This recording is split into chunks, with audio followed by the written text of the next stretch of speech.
think you got to look at that game from both teams' perspectives. Celtic had already wrapped up the league.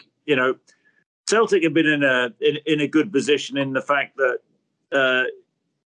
Ange Postecoglou, has been able to send one of his star players for an operation early on. Carter Vickers playing the semi-final against Rangers and then going for a knee op. If the title race was really tight, that wouldn't have happened. He would have stayed. I mean, it's worked out perfectly in that respect. And other players, do you know what? I sympathise with the likes of Kobayashi and Burnaby and O, because it's very, very difficult for just to get up to speed quickly. I don't think Burnaby would have started double-figure games this season.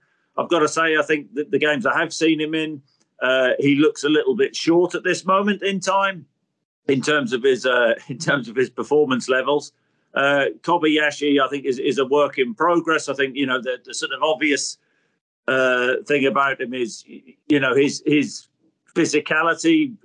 He got bullied for the goal from the corner, but he looks competent on the ball, and it's a wait and see. We still need to judge him over a longer period of time, and O has mostly come off the bench, and I actually think that he's looked pretty much a handful. So in terms of Celtic's objective going into the game, it clearly was to give players the opportunity.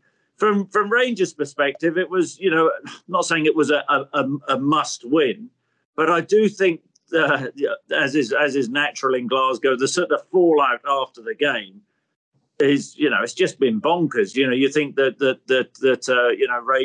Rangers had won a major honour. I mean, from Celtic's point of view, from a player's point of view, at the start of the season, it's about winning the league. Celtic have ticked that box. It's about winning cups if you can. Celtic have already won the League Cup, and then they're got the opportunity to win the Scottish Cup last game of the season. That's what you aim for at the start of the season, and Celtic are nearly there. So in terms of I saw Callum McGregor talking about the disappointment within the dressing room, though. It's all about the bigger picture. And Celtic have been a massive success. I just sense sort of, stuff I've read and stuff I've heard.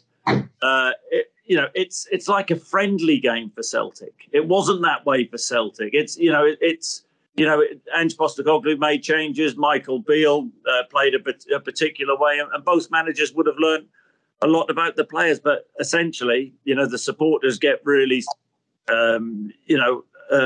up for these games, and I get that. But when, I talked about it being a dead rubber and it being the doesn't matter trophy, I do stand by that from a player's perspective. It didn't matter for Celtic, because in the big games, when it did matter, they did step up, and that's, I'm sure, within the dressing room, that's the way the players will feel.